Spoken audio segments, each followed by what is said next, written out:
timeout by the offense. That's going to leave them with just one remaining here in this fourth quarter. They'll come out in the pistol. They begin the drive with a run by Murray. And he puts his head down and gets up to the 42 for a gain of about 6. And now the Chargers are going to look up here and signal for a timeout. It's just their first. They'll be down to 2 remaining as we step aside here in the fourth quarter.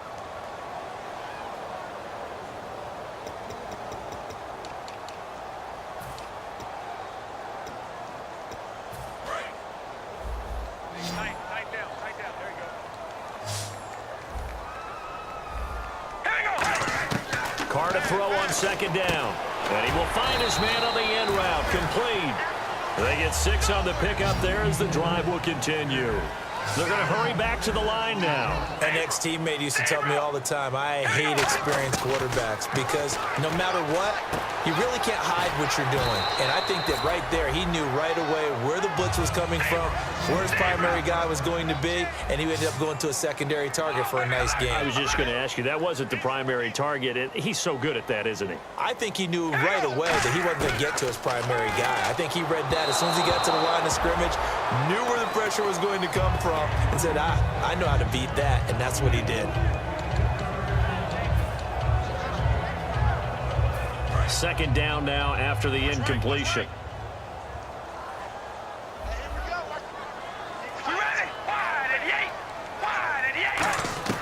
Again, they'll throw with Carr. Oh, he's got a man wide open, complete. And he's brought down. And the play goes for 19 yards, gives him a new set of downs. And they're going to hurry back to the line now. They'll run it now out of the gun. And he's able to get this inside the 10 now to the 9. 7 yards on the pickup there, and it'll leave him with a 2nd and 3. And that looked like some pretty easy yardage there right up the gut. And he's a guy that has... And now here is another down the numbers. There he goes. Picked off by Jason Verrett. The 30. 10.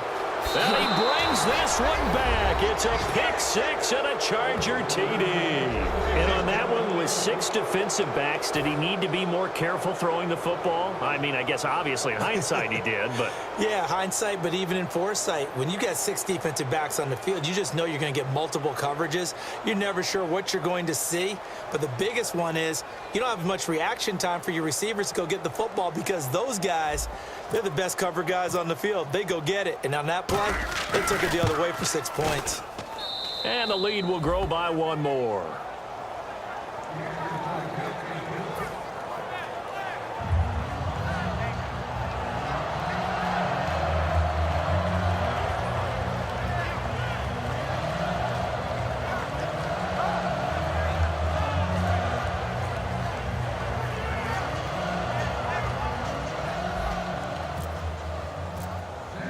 So they throw the pick 6. They'll get another shot at it now as this one's in the air.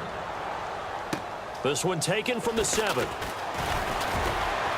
And not a bad return here. He gets it out to the 25-yard line. The Raider offense now making their way toward the huddle and following the pick 6. And they have decent field position in throwing that pick 6. We'll see how they attack this drive. And I think all you say to your guy is, listen, let's just take care of the football a little bit better. Make some better decisions on this drive, and they'll probably help him a little bit with maybe some really high percentage throws early to let him get settled back in. But they told him and they told us they've got confidence. That's not a problem. Yeah, not a problem at all. They just want to make sure they get things settled down a little bit for their offense and give their defense a little bit of a chance to rest.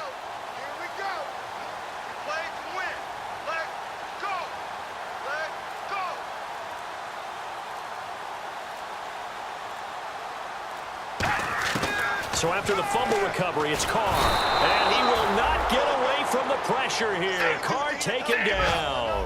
Man, he got in there so quickly, Charles. What could the offense have done to adjust and account for that? But what you're hoping is that you figure out and you see and get a clue that maybe there's going to be some pressure coming at you, and you change the blocking schemes. Maybe you go to max protection. The biggest one is maybe you bring your running back in to try and keep you clean. But in that case, that didn't happen. 0 accountability, and a sack resulted. Here's Carr. Looking left side. That's caught by Landry. Give him 9 there on the first down completion. So they complete the pass, and now they face a second down. And now it looks like they're going to be in the hurry-up. They go play action for Murray. Now Carr.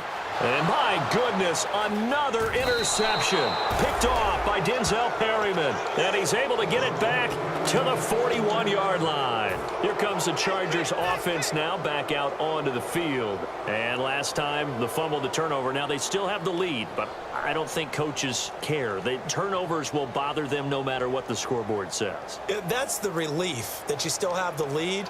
But coaches look at what if and what it should be.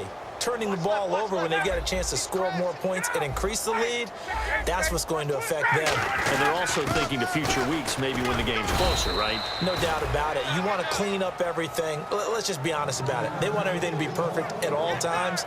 They don't want to give up anything that's going to hurt their team.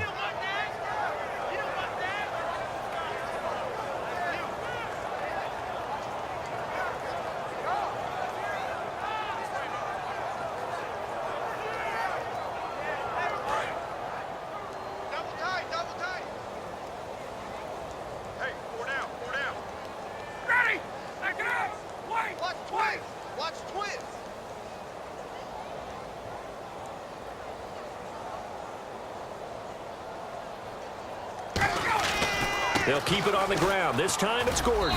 And very little daylight there. He'll get a couple up to the 44. And play is stopped here. Timeout. It's the defense calling the timeout here. That will be their third and final stoppage as they'll only have the 2-minute warning now remaining. So they run it on second down. Now let's see what third down brings here for the offense.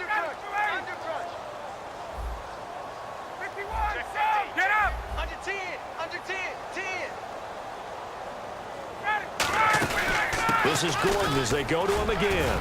There goes Melvin Gordon. Past the 20. And they are going to score again. Yet another touchdown as they just add to their totals. And now we've hit that stage of the game, partner, where one of our predecessors, one of the great commentators of all time, he used to sing in this situation when this game appeared to be over.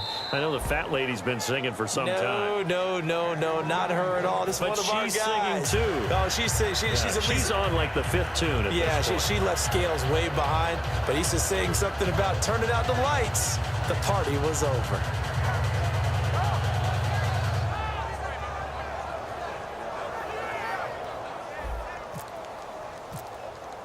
Now after the touchdown, Drew Kaiser to boot it away.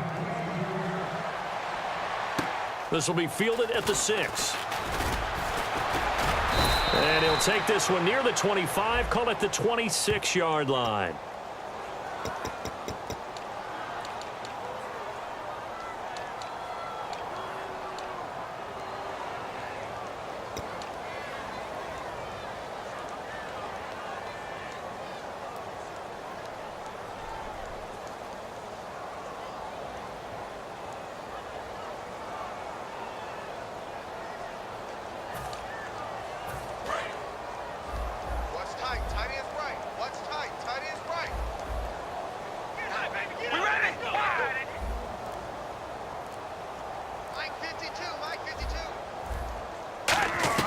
Carr now on first down. And it's a short one here, complete to his tight end. And brought down, but not before they're able to get it up to the 25. And they're going to speed things up here. And with that last play, he's now up over that 300-yard mark. And in today's NFL, it almost feels routine. And I hate that when you talk about a 300-yard passing game. To me, 300 yards still signifies excellence, and he's achieved that in this performance. Now a play fake. Carr letting one fly deep for Cooper. And both guys were there, but it falls incomplete. And when all else fails as a defender, when you're not there in the coverage, your best friend is exactly what we saw there. A big play shot taken by the offense. Unfortunately, it ended in a big drop. All right, here we go. Red 18. Red 18. 152. Let's go, fam. Let's go. Let's go.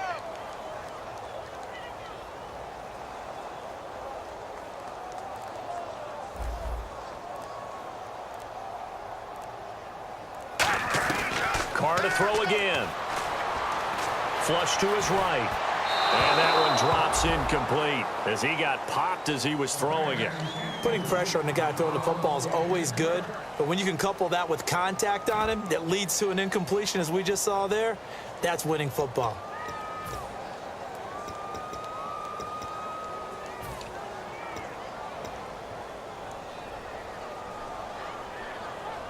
Their already slim hopes are going to ride on this one. They'll go on 4th down. We ready? Let's go, boys. Got to try it here. He's back to throw. And now here is another interception. A great read, and it's picked off. And he brings this one back. It's a pick 6 and a Charger TD. So they go on 4th down. Not only do they not get it, it turns into 6 points the other way. Disastrous. And many people think you should just go ahead and knock it down in that situation. Turn it over for the offense. But I had a defensive coordinator recently tell me, we see that as a passive play. We don't do that anymore. We want the ball in our hands, and we want to head the other way. It's probably also instinct a lot of times. If you see a lot of green grass ahead of you, go ahead and grab it. It's the exact right play to do. That's knowing when to break the rules and when to make a play that maybe you hadn't been taught.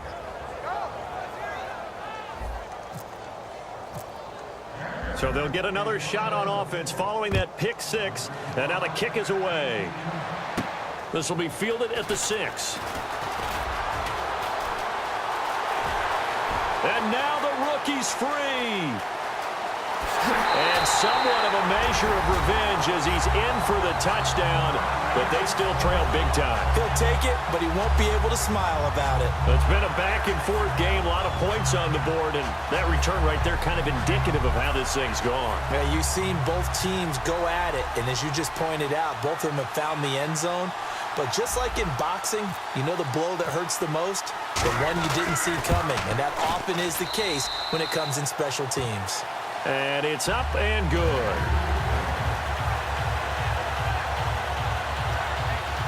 So still lots of work left to do, but here comes the onside kick.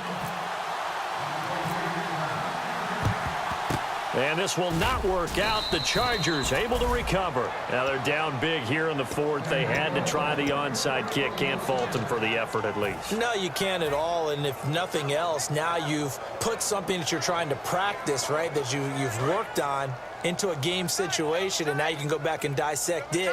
So if you need it again sometime, maybe you'll find a better way to do it. But, yeah, this game's pretty much done for them.